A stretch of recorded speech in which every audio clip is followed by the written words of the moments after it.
CH3, ठीक है, यही है ना। चलो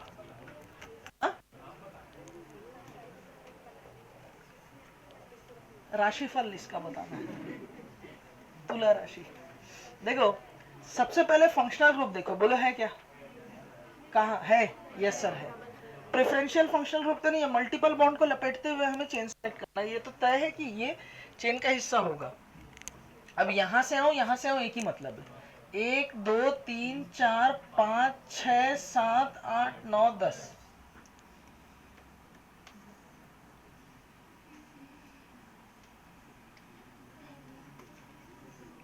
ठीक है। नंबरिंग करूंगा तो 1 2 3 4 नंबर आएगा, यहां से करूंगा तो 1 2 3 4 5 6 आएगा। बेटर कौन सा है, 1 2 3 4 5 6 7 8 9 10। तो IUPAC नेम क्या हो जाएगा, 5 पोजीशन में क्या लगा हुआ है, इथाइल, 6 पोजीशन में क्या लगा हुआ है, इथाइल, है ना। तो 5 6 डाई इथाइल, फिर 2 मिथाइल, फिर क्या होगा, डेक 4 इन, डेक 4 इन।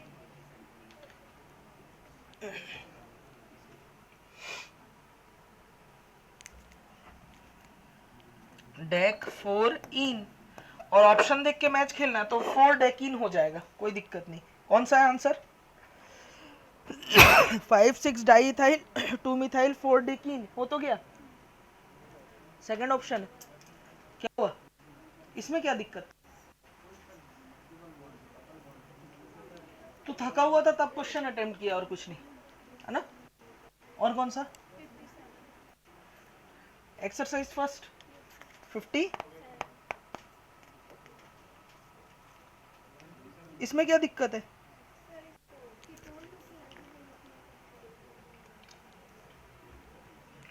देखो NH2 CH2 C, और यहां पर दिया है OCH3, और यहां पर है double bond CH, C double bond O, और ये क्या है बेटा NH2।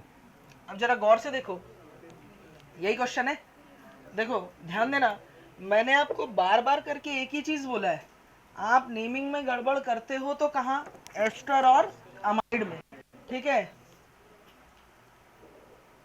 लीलावत ध्यान दे रही, ठीक है।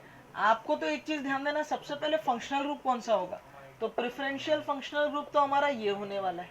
अब इसके कार्बन को लपेटते हुए मैं यहां जा सकता हूं, तो नंबर ऑफ कार्बन मेरे यहां तक जाएंगे, बोलो जाएगा। नंबरिंग करूंगा तो 1 2 3 4, तो यहां पर हो जाएगा 4 अमीनो, 3 मेथॉक्सी, है ना, और फिर क्या हो जाएगा, मेथ है प्रोप ब्यूट 2 इन 1 अमाइड। कौन सा ऑप्शन है इससे मैच होता, 2 ब्यूटीनामाइड, 4 अमीनो 3 मिथॉक्सी 2 ब्यूटीनामाइड, हो गया। आंसर नंबर कौन सा है, सेकंड, है कि नहीं, क्लियर, और कुछ नहीं। मुस्कान झूठी है, चलो अभिषेक लॉगिन कर। क्वेश्चन है इन जनरल, अच्छा कल कितने लोग क्लास नहीं आए थे, कल कोई ऐसा जो क्लास नहीं आया था, शर्मा जी को इग्नोर मारते हुए, बाकी तुम लोग लेक्चर याद से देख लेना इसका, क्योंकि कल वाला अगर नहीं आएगा तो आज फिर घूरने वाले हो, ठीक है, इसको कवर कर लेना। शर्मा जी तो पढ़ाई लिखाई चालू कर रहे भाई, हैं, बाकी लोग के शर्मा जी के लड़के लोग टॉप कर रहे हैं, ठीक है, कोई नासा में साइंटिस्ट बन रहा है, कोई कुछ कर रहा है, या हमारा शर्मा जी तो कोई क्रिकेट में नाम कमा रहा है, हमारा शर्मा जी तो शर्माते ही रहता है बस। इधर ध्यान दो, CnH2n-1n, समझना बात को। सबसे पहले तो मॉलिक्यूलर फॉर्मूला हो जाएगा CH, 2 2 4 में से एक गया तो H3n। अब पहला काम क्या करूंगा, डी यू निकालूंगा। बोलो निकाल दो, डी यू कितना है, डी यू कितना आया 2।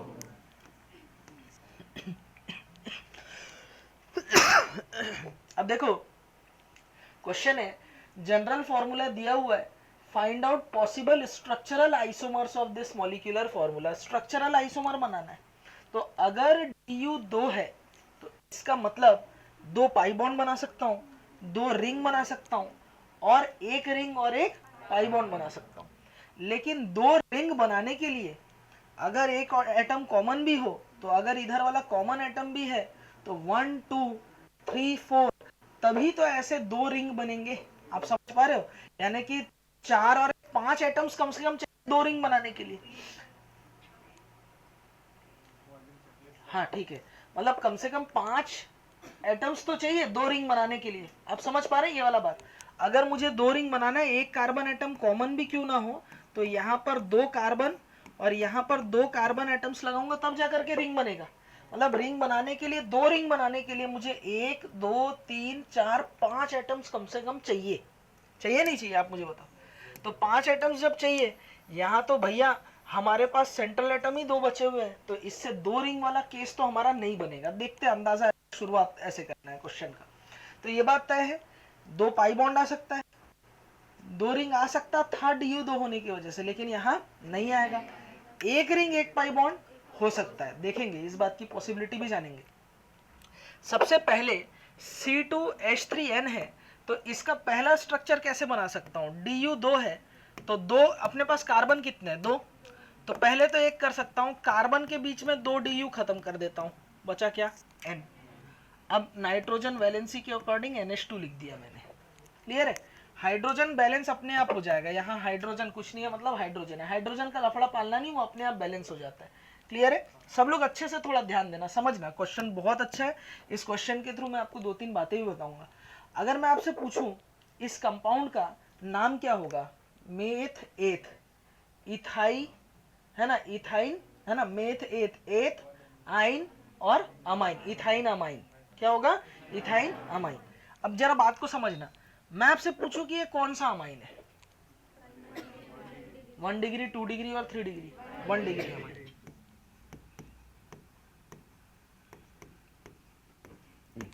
एक तो ये हो सकता है, बोलो हो सकता है।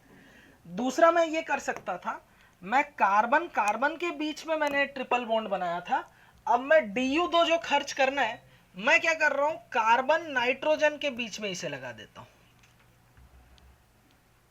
भाई इसका भी तो DU कितना है 2 ही है ना। अरे यार 2 DU 2 खर्च करना है मुझे, मेरे पास खर्च करने के लिए 2 पाई बॉन्ड है, तो ये 2 पाई बॉन्ड यहाँ लगा दिया। पहले कार्बन कार्बन के बीच था, अब कार्बन नाइट्रोजन के बीच में। नमक स्वादानुसार, हाइड्रोजन औकातानुसार लगा देंगे, 3 हाइड्रोजन यहाँ आ जाएगा, हाइड्रोजन का लफड़ा पालना ही नहीं, वो अपने आप बैलेंस हो जाएगा। मुझे एक बात बताओ, ये जो साइनाइड है, ये इसका नाम क्या हो जाएगा अगर इस कार्बन को लपेटते हुए, तो मेथेट इथेन नाइट्राइल, ठीक है। तो बताओ ये कौन सा अमाइन है, मैं जिससे पूछूं तो वो बताएगा, माता गौरी कौन सा अमाइन है, प्राइमरी है, शाबाश।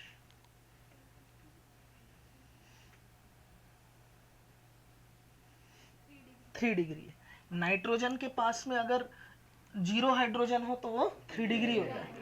अब कई लोग को ये डाउट होता है, सर मैं तो बचपन में पढ़ा था कि जितने कार्बन से जुड़ा होगा वो उसकी डिग्री होगी। तो भैया आप ये सोच रहे हो कि सर नाइट्रोजन तो एक कार्बन से जुड़ा हुआ है, लेकिन ऐसा नहीं है। अगर कोई ट्रिपल बॉन्ड से जुड़ा हुआ है तो इसका मतलब ये कंसिडर किया जाता है चेन इन गोल्ड। और प्रिलोग ने ये बात बोला था कि नाइट्रोजन अगर 3 बॉन्ड से कार्बन से जुड़ा, मतलब ये 3 कार्बन से जुड़ा हुआ माना जाएगा। सिमिलरली ये कार्बन 3 नाइट्रोजन से जुड़ा हुआ माना जाएगा। क्लियर है, तो ऐसे करके भी 3 डिग्री वो दिखता है, ठीक है। खैर आप तो लफड़ा पालना नहीं, जो मैं बताया वो बता देखना। NH2 1 degree, NH 2 degree, single nitrogen 3 degree, ये है बेटा हमारे पास 3 डिग्री अमाइन। कितने स्ट्रक्चर बना लिए अपन ने, कितने बना लिए 2, ठीक।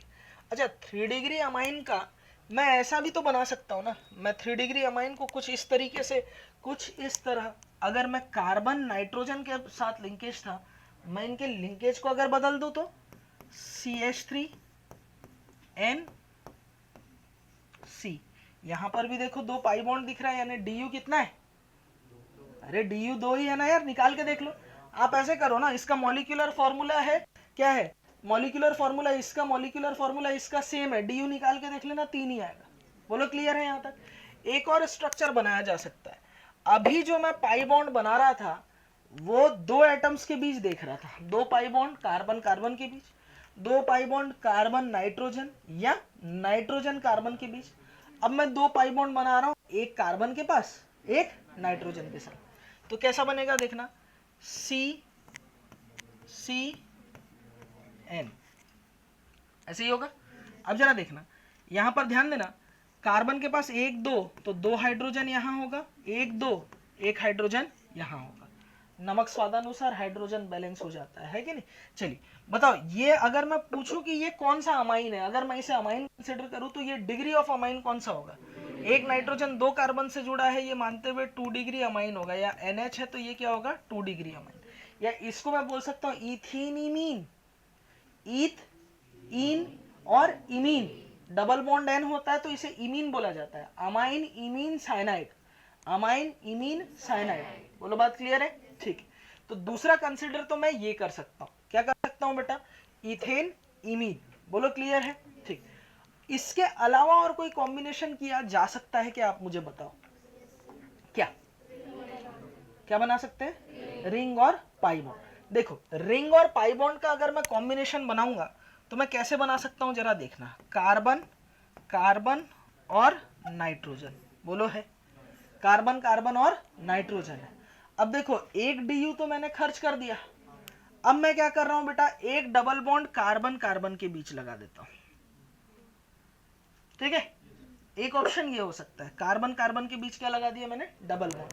तो गौर से देखना, 1 2 3 और ये 4, 1 2 3 और ये क्या हुआ 4, 1 2 और ये 3, बोलो हो गया C2H3N, बोलो बना। अब ये एक स्ट्रक्चर बन सकता है, एक स्ट्रक्चर क्या बन सकता है, ये वाला जो मैंने आपको सामने बनाया, क्या आप ये बना सकते हो ना, अब है ना, सोचना है, सारी पॉसिबिलिटी के बारे में सोचना है, मन उदास करने की जरूरत नहीं, अगर कुछ सोच नहीं पा रहे वो आपकी प्रैक्टिस से आप अपने आप कर लोगे। दूसरा ऐसा हो सकता है, कार्बन कार्बन नाइट्रोजन है, अब जो पाई बॉन्ड बना रहा हूं मैं कार्बन नाइट्रोजन के बीच लगा रहा हूं, तो 1 2 3 नाइट्रोजन का तो बैलेंस हो गया, यहाँ 1 2 3 ये हो गया हाइड्रोजन, 1 2 और यहाँ 3 4 ये हो गया हाइड्रोजन। अब जरा बात को समझना बच्चों, ये हमारे पास 2 तरीके के कंपाउंड हो गए। मुझे बताओ ये कौन सा अमाइन है, 2 डिग्री, ये कौन सा अमाइन है बताओ, 3 डिग्री अमाइन, ठीक। अब जरा समझना, इसमें से ये जो ये वाला और ये वाले रिंग की हम लोग बात करते हैं, जरा गौर से देखना, साइक्लिक स्ट्रक्चर है, बोलो है, प्लेनर है, ठीक है। यहां पर देखो डीलोकेलाइजेशन ऑफ पाई इलेक्ट्रॉन, ये जो डबल सिंगल लोन पेयर है ना, नाइट्रोजन के पास लोन पेयर है, ये यहाँ रेजोनेंस कर रहा है, क्या कर रहा है, रेजोनेंस कर रहा है। तो देखो रेजोनेंस की वजह से इस रिंग के अंदर कितने इलेक्ट्रॉन हो रहे, 4 इलेक्ट्रॉन हो रहे, क्या हो रहे हैं, 4 पाई इलेक्ट्रॉन्स। और जब भी 4 पाई इलेक्ट्रॉन्स वाला रिंग के अंदर स्ट्रक्चर बनता है तो वो हमेशा एंटी एरोमेटिक होता है, क्या होता है, एंटी एरोमेटिक। वैसे ये मैं आपको डिटेल में पढ़ाऊंगा रेजोनेंस के एप्लीकेशन के बाद, आप फिलहाल ये मान के चलना ये स्ट्रक्चर में कितने पाई इलेक्ट्रॉन इन्वॉल्व हो रहे हैं, 4, कैसे, 2 तो ये रहे और 2 कौन से, नाइट्रोजन का लोन पेयर, टोटल कितने पाई इलेक्ट्रॉन इन्वॉल्व हो रहे हैं, 4। इस वजह से ये जो रिंग है ये कैसा है, एंटी एरोमेटिक है, कैसा है, एंटी एरोमेटिक, ठीक है। ये नहीं देखना आया तो घबराना नहीं, डिटेल में बताऊंगा, अभी पेशेंस रखना, मेरी कुछ तो मजबूरी होगी इसलिए इस बात को बात के लिए बचा के रखा हूं, है ना, तो ठीक है ध्यान रखना। अब इस वाले केस में नाइट्रोजन का लोन पेयर जहां है वहीं रहता है, ठीक है, कोई कॉन्जुगेटेड सिस्टम नहीं बन रहा है, इस वजह से ये एरोमेटिक है, ये नॉन एरोमेटिक है, क्या है बेटा, नॉन एरोमेटिक। और ये वाला स्ट्रक्चर कैसा है, एंटी एरोमेटिक। तो जब भी आइसोमर्स आप बना रहे होगे और एंटी एरोमेटिक स्ट्रक्चर बनेगा तो ऐसे स्ट्रक्चर को आप क्या करोगे बेटा, अवॉइड करोगे। क्या करोगे, अवॉइड करोगे। तो इसका मतलब इस मॉलिक्यूलर फॉर्मूला के लिए मेरे पास कितने स्ट्रक्चर्स पॉसिबल है, कितने आइसोमर्स पॉसिबल है, 1 2 3 4 5। बोलो क्लियर है, समझ में आया, हुआ किया जाए। तो जब भी अगर आप स्ट्रक्चर बना रहे होगे और कभी एंटी एरोमेटिक स्ट्रक्चर बन जाए तो ऐसे स्ट्रक्चर को आप क्या करोगे, अवॉइड करोगे। बनाने का तरीका समझ में आया, DU2 था तो मुझे 2 पाई बॉन्ड लगाने हैं, या फिर मुझे क्या करना है, एक पाई एक रिंग लगाना है। 2 रिंग तो नहीं बना सकता, ये बात क्लियर हो गई। अब एटम ही हमारे पास मेन एटम 3 है, कार्बन कार्बन नाइट्रोजन के बीच पहले कार्बन कार्बन ट्रिपल बॉन्ड लगा दिया, फिर कार्बन कार्बन नाइट्रोजन के बीच कार्बन नाइट्रोजन ट्रिपल बॉन्ड बनाया, फिर कार्बन नाइट्रोजन की जगह बदलते हुए ट्रिपल बॉन्ड लगाया, फिर मैंने क्या किया, कार्बन कार्बन और कार्बन नाइट्रोजन के बीच 2 पाई बॉन्ड को डिस्ट्रीब्यूट कर दिया, फिर इनसे रिंग और पाई बॉन्ड का कॉम्बिनेशन बनाया, एक में पाई बॉन्ड कार्बन कार्बन के बीच, एक में पाई बॉन्ड कार्बन नाइट्रोजन के बीच बना दिया। इसमें से जो कार्बन कार्बन के बीच पाई बॉन्ड वाला स्ट्रक्चर था, क्योंकि ये एंटी एरोमेटिक था इसलिए मैंने इसको क्या कर दिया, अवॉइड कर दिया। कॉपी में इसको लिख के काटोगे, अवॉइड करेंगे, क्योंकि ये क्या है, एंटी एरोमेटिक। तो जब भी हम लोग कोई आइसोमर बनाते हैं और एंटी एरोमेटिक स्ट्रक्चर बने, मैं ऐसे स्ट्रक्चर को सबसे पहले क्या करूंगा, अवॉइड कर दूंगा, उनको गिनना नहीं है। तो इसके कितने आइसोमर्स पॉसिबल है, स्ट्रक्चरल आइसोमर्स, 1 2 3 4 5। अच्छा, अब 1 डिग्री अमाइन और अच्छा ये वाला कौन सा अमाइन है, 1 2 3, ये कौन सा अमाइन है, 3 डिग्री अमाइन है। तो 1 का इन सभी से क्या रिलेशन है, correct, degree of amine change हो रहा है तो 1 सभी के लिए क्या है, FGI है। चलो 1 सभी के लिए FGI। अच्छा 2 और 3 में क्या रिलेशन, 2 और इसमें, इन दोनों में क्या रिलेशन है, एक दूसरे के क्या होंगे, नहीं नहीं रुको, गड़बड़ मत करना, रिंग चेन आइसोमर तो बाद में बोलोगे भाई, रिंग चेन आइसोमर भी इटसेल्फ पार्ट है किसका, FGI का। लेकिन आप समझो बात को, ये 2 डिग्री ना और ये क्या है, 3 डिग्री है ना, तो 2 डिग्री 3 डिग्री में क्या रिलेशन होगा, FGI। अगर मजबूरी हो तो आप क्या लगाओगे, RCI लगाओगे। क्या मेरी बात आपको समझ में आई, और जरा देखना, इसका और इसका क्या रिलेशन है, FGI ऑफ ईच अदर। इसका और इसका क्या रिलेशन है, FGI ऑफ ईच अदर। इसका इसका भाई 3 डिग्री है। अब आप बोलोगे क्या, रिंग चेन आइसोमर। नहीं आ समझ में, अच्छा चलो इसका और इसका, भाई ये भी तो, यहां पर नाइट्रोजन की डिग्री भी 3 है, ये भी क्या हो जाएगा, रिंग चेन आइसोमर। लेकिन रिंग चेन आइसोमर भी इटसेल्फ क्या है, एक तरीके का FGI है। अगर FGI रहेगा तो वो आप टेक कर सकते हो। ये दोनों क्या होंगे, साइनाइड आइसोसाइनाइड भी आप आपस में क्या होंगे, FGI ऑफ ईच अदर। बोलो क्लियर है। RCI के लिए FGI ऑप्शन हो सकता है, लेकिन सारे FGI के लिए RCI नहीं हो सकता। समझ में आ रही बात मैं क्या बोलना चाह रहा हूँ, ठीक, लिख लो। एकदम वही चीज बोल रहा था मैं यहाँ, ये तू लिखाऊंगा ना अभी काम की चीज में, पहले ये लिखना है। अरे रुक ना भाई, और कौन सा, हाँ करेक्ट, सोचना पड़ेगा ना, अगर कोई और बन रहा होगा तो बना के देखे थे, बताओ। CH2 double bond N, single bond C, coordinate bond इधर इधर, नाइट्रोजन से कोऑर्डिनेट बॉन्ड इधर ऐसा, और यहां पर H। देखो CH2 डबल बॉन्ड N है, आप नाइट्रोजन को अगर देखो, नाइट्रोजन का लोन पेयर है और यहां पर आप कार्बन को ग्राउंड स्टेट में मान रहे हो, तो कार्बन ग्राउंड स्टेट में 2 बॉन्ड बनाएगा, यानी उसको 2 हाइड्रोजन लगाना ही पड़ेगा। और उसके पास मतलब सॉरी, एक हाइड्रोजन लगाया और एक क्या किया इसने, मतलब एक सिंगल बॉन्ड इधर सिग्मा बॉन्ड बनाया, और इसके सेकंड ऑर्बिटल में आप कोऑर्डिनेट बॉन्ड बना रहे हो ना, यही कर रहा है। तो बेटा ये तो ऐसा ही हुआ ना, CH2 double bond N CH, इसने दे दिया तो पॉजिटिव चार्ज, इसने रिसीव किया तो नेगेटिव चार्ज। और ये कंपाउंड जो होता है चार्ज सेपरेशन की वजह से अनस्टेबल होता है। समझ में आ रही बात। और एक तो आप देखो ना यहाँ पर कोऑर्डिनेट बॉन्ड हम लोग नहीं दिखाएंगे, है ना। टर्मिनल कार्बन में ज्यादातर केसेस में हम लोग को क्या करना होता है, कोवेलेंट बॉन्डिंग ही दिखानी पड़ती है। ये केस हाईली अनस्टेबल हो जाएगा ये वाला, मतलब मॉलिक्यूल जो होता है एक तरीके से डायपोल बन गया है, तो हम लोग इसको अवॉइड करते हैं। हालांकि ये बन सकता है, इधर देखना तन में, थेरेटिकली ये भी पॉसिबल है, ये बन सकता है, लेकिन इसकी स्टेबिलिटी कम है तो इसको कंसिडर नहीं करते। ये और ये भी एक इसका आइसोमर हो सकता है ना, माना जा सकता है, लेकिन लेस स्टेबल है, कोई दिक्कत नहीं। तो लेकिन काउंट नहीं करना आप, अगर आपसे पूछा जाए कितने बनेंगे तो 1 2 3 4 5 बन रहे, बिल्कुल हो सकता है कार्बन ये ग्राउंड स्टेट में हो जाएगा। अच्छा, ऐसा एक इंटरमीडिएट भी बनता है ना रिएक्शन के दौरान, जब मैं आपको कार्बीन प्रिपरेशन बताऊंगा ना, उधर पे बताऊंगा, और तुरंत फिर ये चेंज हो जाता है। क्लियर?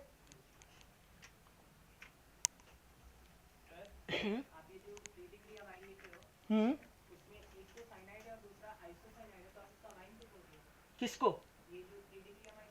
हाँ, देखो एक्चुअली डिग्री ऑफ अमाइन के बाद जब पढ़ते हैं ना, तो अमाइन मतलब नाइट्रोजन के लिए वर्ड यूज किया गया, और 1 डिग्री 2 डिग्री 3 डिग्री माना गया।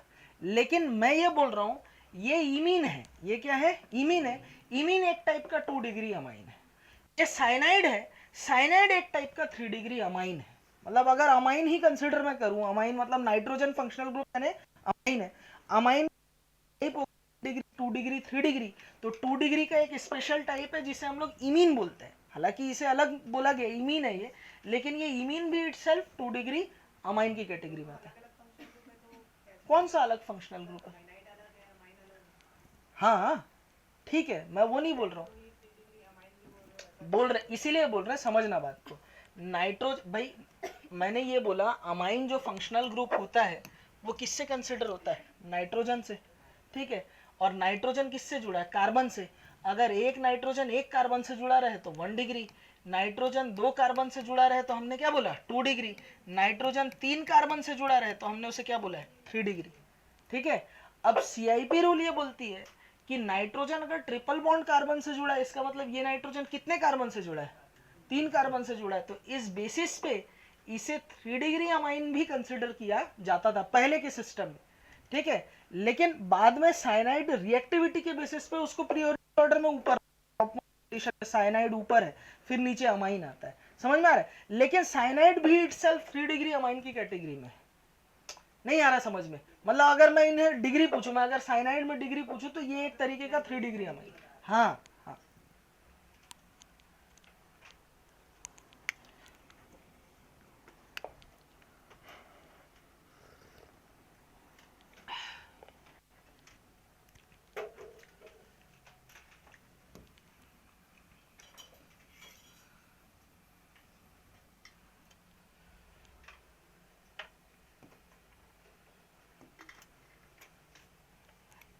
ऐसे कर लो इसको, आप कंफ्यूज हो गए ना तो।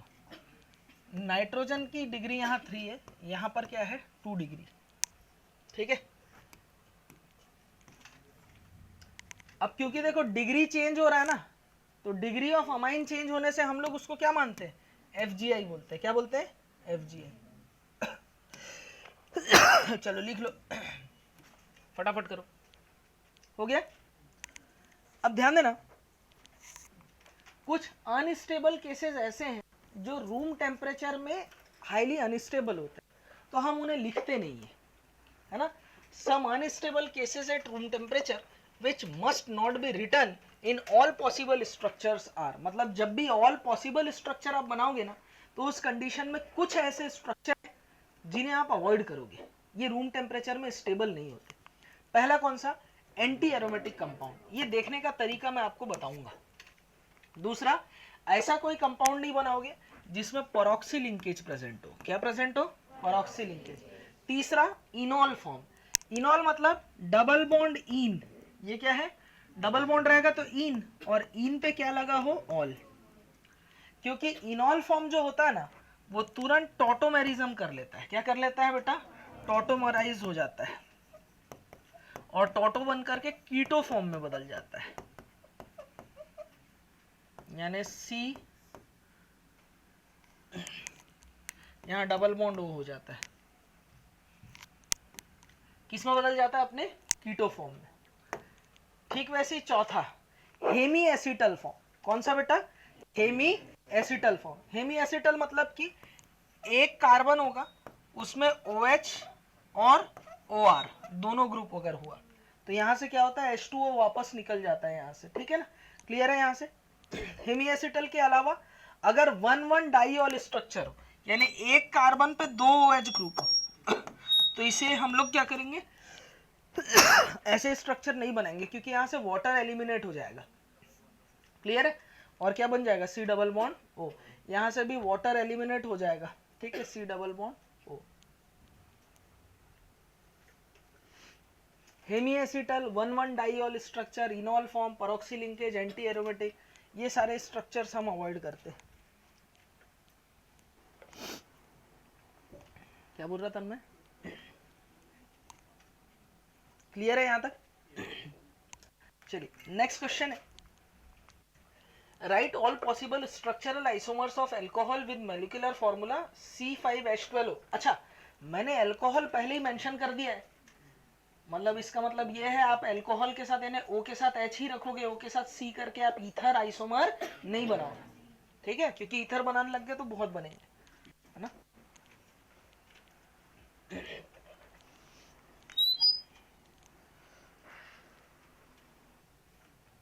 चलो C5H12, पहला काम क्या करूंगा बताओ? DU कितना है? यानी कोई पाई बॉन्ड नहीं, कोई रिंग नहीं। कितने कार्बन है? 1 2 3 4, 1 2 3 4 5, और ये हो गया OH। उठा उठा उठा। ठीक है, दूसरा इस OH को 1 पोजीशन के जगह मैं कहां लगा हूं? 2 में। 1 2 3 4, 1 2 3 4 5, और ये हो गया OH। तीसरा इस OH को कहां ला सकता हूं? 1 2 3 4 5, 1 2 3 4 5, और यहां क्या हो जाएगा? OH। फिर इस OH को यहां ले आऊंगा तो कोई फायदा नहीं। ठीक, चलिए हाँ जाना तो क्लियर है बेटा यहां तक? अब क्या कर सकता हूं? इस ये 1 2 3 4 5 कार्बन का चेन था, 4 कार्बन का चेन बनाऊं, इसको ब्रांच बना देता हूं। 1 2 3 4, और ये हो गया हमारे पास में ब्रांच। ठीक है? और यहां क्या हो जाएगा? OH। नहीं है समझ में? ठीक है, अब ये ब्रांच इस पोजीशन में था। दूसरा केस क्या हो सकता है? ये ब्रांच जो है 1 2 3 4 यहां के जगह यहां आ जाए, हो सकता है ना? तीसरा केस ये हो सकता है 1 2 3 4, 1 2 3 4, यहां OH लगा हुआ है और इसी कार्बन पे ये ब्रांच आ जाए। तो आप वापस से देखो, अगर ये लिखूं और ये लिखूं एक ही मतलब है भाई। 1 2 3 4 5, इसका नाम क्या है? 2 है ना, मेथेट प्रोब्यूटेंट पेंटेन टू ऑल। इसका नाम क्या है? मेथेट प्रोब्यूटेंट पेंटेन टू ऑल। तो ये और ये तो एक ही बन गया ना? तो बताओ क्या ये मैं बना सकता हूं? आपको बना बना के देखना होगा, बना के काट देना। ठीक है, एक चीज ये क्लियर है। दूसरा कॉम्बिनेशन क्या हो सकता है तन्मय बता? 1 2 3 4, यही है। एक यहां है और यहीं पर क्या लगा हुआ है? OH। क्लियर है? और कोई कॉम्बिनेशन हो सकता है? हो सकता है। एक और क्या हो सकता है? यहां OH लगा हुआ है और यहां ये लगा दूं तो आप नाम लिख के देख लो, हो जाएगा ऐसा? ठीक है, तीसरा कॉम्बिनेशन क्या हो सकता है बताओ? हाँ, डबल बॉन्ड कैसे आ जा रही? हाँ, देखो नाम लिखते जाते हैं। Meth eth prop but pent, pentanol. Meth eth prop but pent, इसका नाम क्या होगा? Pentane 1 2 3 4 5, pentane 3 ol. इसका नाम क्या होगा? 1 2 3 4 3 मिथाइल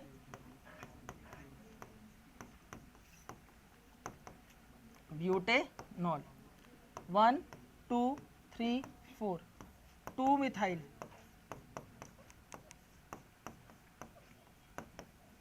ब्यूटेनॉल। ये क्या हो जाएगा? 1 2 3 4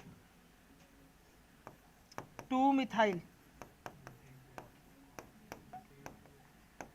ब्यूटेन टू ऑल। ठीक है, इसका क्या हो जाएगा बताओ?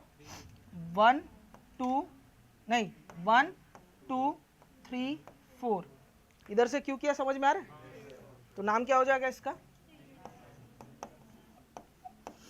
3 मिथाइल ब्यूटेन टू ऑल। और कोई कॉम्बिनेशन हो सकता है? बताओ। हाँ हाँ, मतलब अब 4 कार्बन की जगह अब क्या करूं? 3 कार्बन का बना देता हूं।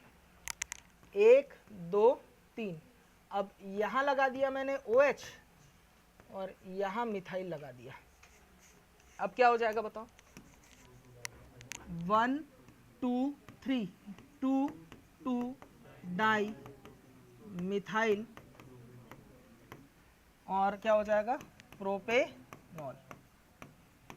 इस OH को यहां ले आऊंगा तो भी कोई फर्क नहीं पड़ेगा। इस OH को अगर यहां ले आऊं तो, हाँ देखते हैं ना, OH ये तो ये हो जाएगा 1 2 3, तो ये भी हो जाएगा 2 2 डाइमिथाइल प्रोपेनॉल की मतलब हो जाएगा। इस OH को यहां ले जाऊंगा तो भी वही बन जाएगा। तो मेरे ख्याल से इतने ही बनेंगे। कितने बने? 1 2 3 4 5 6 7 8 बनेंगे। कितने बनेंगे? 8।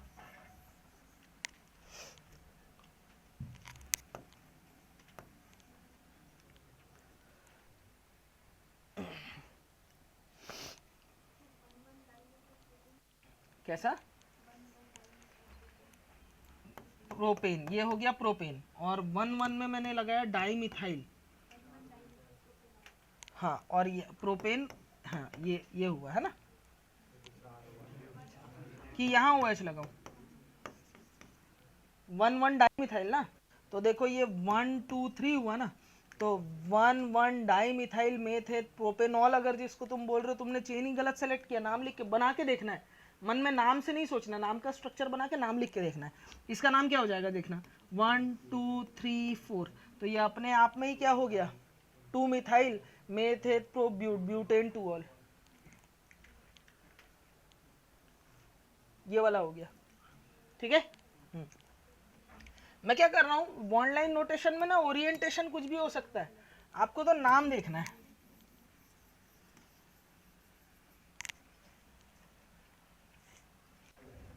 लड़ना आ जा, पूरे क्लास के सामने तो नहीं बोलना चाहिए था।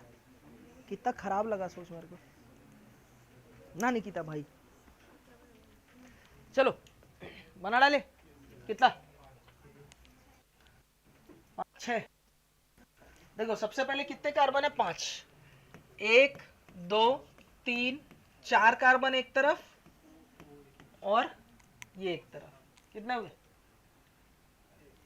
एक इधर हुआ। अब ऑक्सीजन इधर सरका दो, 3 एक तरफ 2 एक तरफ।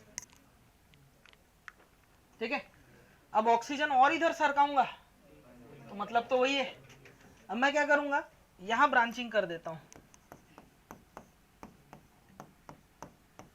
ठीक है, क्लियर है? इसमें ब्रांच हो गया। और कोई पॉसिबिलिटी है? कौन सा? ऑक्सीजन को इधर, वो इसमें होगा ना। रुकना, इसमें चेन बना देता हूं ना। 1 2 3 4, यहां 4 कार्बन रखा और ये 1। बोलो क्लियर है? अब इसको इधर सरका देता हूं। 1 2 3 4। क्लियर है? एक तरफ 4 कार्बन रखना है, तो 1 2 3 4। कितने हो गए? 3 4 5 6। मतलब मैंने क्या किया, रेशियो देखो, ऑक्सीजन ऐसे किया 4 और 1 का रेशियो 4:1। 4:1, 4:1 वाले एक साथ सोचा। फिर यहाँ क्या 3:2, 3:2। अच्छा 2:3 नहीं हो सकता, 1:4 नहीं हो सकता वो, क्योंकि अपने आप ही 4:1 है वो। नहीं समझे?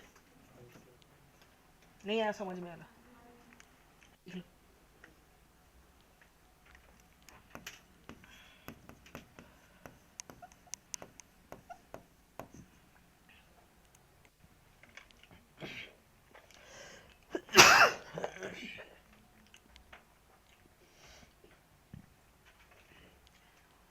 अच्छा ये जो आप देख रहे हो ना 4:1, 3:2, ये जो रिश्ता है ना इसे मेटामर्स बोलते हैं। क्या बोलते हैं? मेटामर्स। अभी मैं वही बताऊंगा। ठीक है, मतलब कोई फंक्शनल ग्रुप है, उसके दोनों साइड जो ब्रांच है वहां पर अगर नंबर ऑफ कार्बन का रेशियो अगर डिफरेंट डिफरेंट हो उसे हम लोग मेटामर्स बोलते हैं। लिख लो।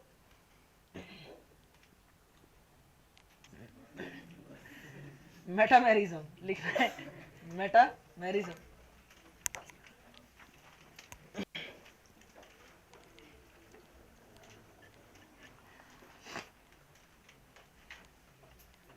देखो मेटामेरिज्म में two compounds with same molecular formula, भाई मॉलिक्यूलर फॉर्मूला वाला बात तो सभी आइसोमेरिज्म के लिए अप्लाई होगा। ठीक है, different nature of alkyl group on both side of functional group, functional group के दोनों साइड जो एल्काइल ग्रुप का नेचर है वो अलग अलग होगा। मतलब यहाँ 4:1, 3:2 ऐसा। ठीक है, अगर ऐसा दिखता है तो उन्हें हम लोग बोलते हैं मेटामर्स। लिखो। अच्छा मेटामर्स को ना कई लोग चेन आइसोमर्स भी बोलते हैं, कि पेरेंट चेन का साइज यहाँ देखो, इसको देखो, कई लोग चेन आइसोमर भी लिख सकते थे। देखना यहाँ पर 4 कार्बन का पेरेंट चेन है तो यहाँ 3 कार्बन का पेरेंट चेन है, तो they are CI of each other. वैसा नहीं करना। मेटामर्स एक्चुअली अगर आपको ऐसा फंक्शनल ग्रुप दिख गया, सुना जाए मेरी बात को गौर से, अगर ऐसा फंक्शनल ग्रुप दिख गया जिसके दोनों साइड में ब्रांचिंग हो और ब्रांचिंग का रेशियो बदले, तो आप मेटामर्स ही प्रीफर करोगे। मजबूरी हो तब आप उसको चेन आइसोमर कंसिडर कर सकते हो, अगर मजबूरी हो तो। लेकिन CI आपकी इन केसेस के लिए फर्स्ट प्रायोरिटी नहीं होगी। बात आपको समझ में आ रही है? क्लियर है ये चीज? ठीक, चलिए लिख लो। क्लियर है? चलिए देखते हैं। कुछ स्ट्रक्चर है उनके मेटामर्स देखेंगे। जैसे कि देखो ये ईथर है, 2:2 का रेशियो है, यहाँ 3:1 का रेशियो है। तो मेटामर्स आपको किस वाले फंक्शनल ग्रुप में देखने को मिल सकता है? तो ईथर अगर फंक्शनल ग्रुप प्रेजेंट हो, अगर ईथर हो तो वहां आपको क्या मिल जाएगा बेटा? मेटामर देखने को मिलेगा। थायो ईथर हो तो भी आप मेटामेरिज्म देख सकते हो। क्या मेरी बात आपको समझ में आ रही है? ठीक है, ये क्या है बताओ? हाँ, एस्टर। तो एस्टर में भी आप क्या देख सकते हो बेटा? मेटामेरिज्म देख सकते हो। देखो 2:1 है, 1:2 है। क्लियर है? लिखो। नहीं कुछ भी हो जाता है, लेकिन आजकल क्यों? बीच में शाहरुख खान को पागल कर दिए थे। हाँ, इधर देखो, ये कौन सा है? थायो। पहले कौन सा था? एस्टर था। ये कौन सा है? थायो एस्टर। नागेश, अरे अब तो बोल। अरे डरा रहा था भाई, मजाक कर रहा था। इधर देख, 2:1 का रेशियो है, यहाँ 1:2 का रेशियो। सर ये 1:2 भी तो 2:1 हुआ ना? नहीं, लिंकेज का फर्क है। देखो यहाँ पर 2 सल्फर के साथ है, यहाँ 2 ऑक्सीजन के साथ है। तो ये भी क्या है? Metamers of each other. Clear है ना? अगर यहाँ कोई ऐसा फंक्शनल रूप होता लाइक ऑक्सीजन, तो 2:1, 1:2 सेम होता, तो वहां मेटामेरिज्म नहीं होता।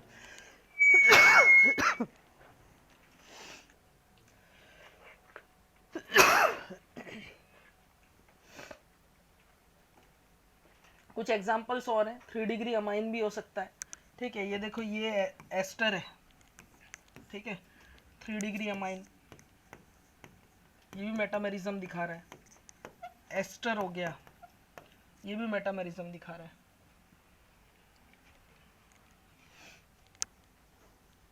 दिख रहा है नहीं दिख रहा है? देखो ये क्या है? एनहाइड्राइड।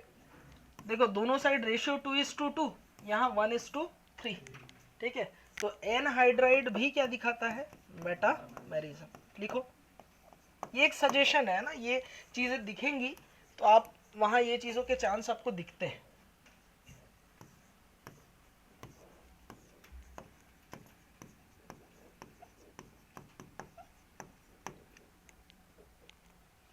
देखो सल्फोनेट एस्टर या थायो एस्टर, देखना बात को समझो, इधर इधर देखो, देखो सल्फर के साथ यहाँ एरोमेटिक रिंग था और ऑक्सीजन के साथ नॉन एरोमेटिक रिंग है। यहाँ उल्टा हो गया, सल्फर के साथ अब नॉन एरोमेटिक रिंग है और ऑक्सीजन के साथ यहाँ एरोमेटिक रिंग है। आप देखोगे तो लगेगा सर ये तो सेम तो है, 19-20 का फर्क है, 19-20 का फर्क है, 19 लाख का फर्क है इनके बीच में। समझ में आ रही बात मैं क्या बोलना चाहता हूँ? अरे इनके बीच बहुत डिफरेंस है। अरे बहुत डिफरेंस कैसे, आप देखो एरोमेटिक रिंग किसके साथ है, सल्फर के साथ, और ऑक्सीजन के साथ क्या है, नॉन एरोमेटिक रिंग। यहाँ जस्ट अपोजिट हो गया, मतलब मॉलिक्यूल को फ्लिप नहीं किया गया, मॉलिक्यूल के बॉन्ड को तोड़ करके इन्हें फ्लिप किया गया। समझ रहे हो? तो ये रिलेशन मेटामर्स का है। देखो आप, सल्फर के साथ नॉन एरोमेटिक रिंग, ऑक्सीजन के साथ एरोमेटिक रिंग। क्लियर हो रही बात? लिख लो। देखो इस कंपाउंड का नाम क्या है,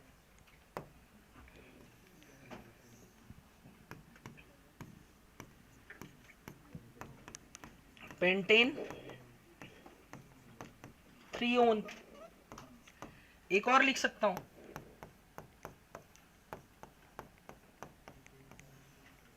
इसका नाम क्या होगा, पेंटेन। एक और काम कर सकता हूं,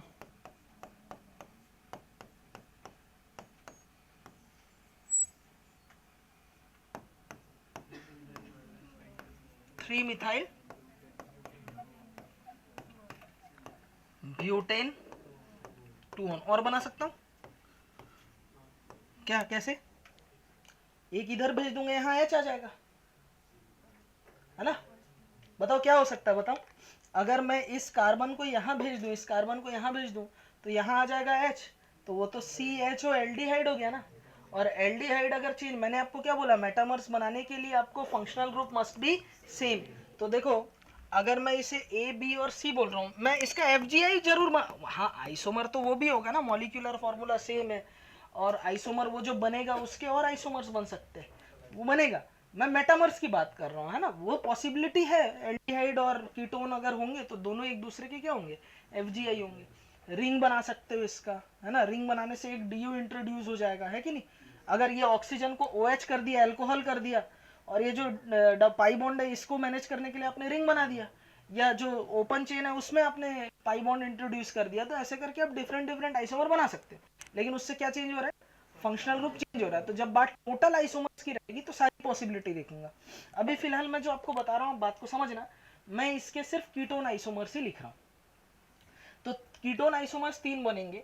ए और बी में क्या रिश्ता है भाई, मेटामर्स है। ए और सी मेटामर ही है। अच्छा बी और सी, अब ध्यान से देखना, बी में भी इसको अगर फिक्स करूं तो 1:3 का रेशियो है, इसको अगर फिक्स करूं 1:3 का रेशियो ही है। लेकिन यहाँ पर पेरेंट चेन में 5 कार्बन है, यहाँ पर साइड चेन में 1 कार्बन आ गया, पेरेंट चेन में 4 कार्बन आ गए, तो ये एक दूसरे के क्या होंगे, अब चेन आइसोमर। और चेन आइसोमर्स को आप मेटामर्स में कंसिडर नहीं करते, आपको पता है ये चीज। क्लियर हुआ सभी को? बी और सी क्या होंगे, चेन आइसोमर होंगे। ए और बी मेटामर्स, ए और सी मेटामर्स। क्लियर हो रहा है? लिखो।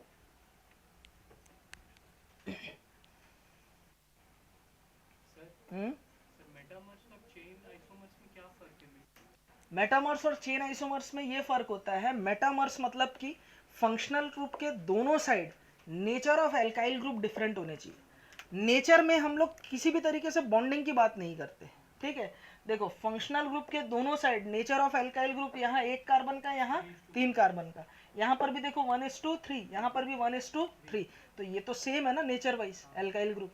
तो इसका मतलब ये लोग मेटामर्स नहीं होंगे। हाँ लेकिन यहाँ पेरेंट चेन में 4 कार्बन है, यहाँ 5 है, तो they are chain isomers of each other. इन दोनों को देखो, फंक्शनल ग्रुप के इधर 2:2 का रेशियो, यहाँ 1:3 का रेशियो, क्या हुए मेटामर्स। फंक्शनल ग्रुप के इधर पे और इसको देखो 2:2 का रेशियो, यहाँ 1:3 का रेशियो, क्या है मेटामर्स। लेकिन ये दोनों क्या है, तो ये लोग क्या है चेन आइसोमर्स। ठीक, क्लियर। और खुश रहिए, मस्त रहिए, देखते रहिए केमिस्ट्री की class. Thank you very much. और इसी के साथ ही हमारा क्या खत्म होता है, स्ट्रक्चरल आइसोमर्स खत्म होता है। क्लियर है।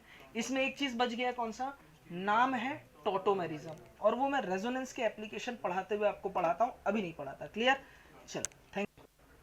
जुगाड़ ऐसे ट्रिक्स कोई नहीं देगा तुमको, सिंपल टिप्स, PCM भी everything now easily on your finger tips, जो भी चाहिए ले लेना।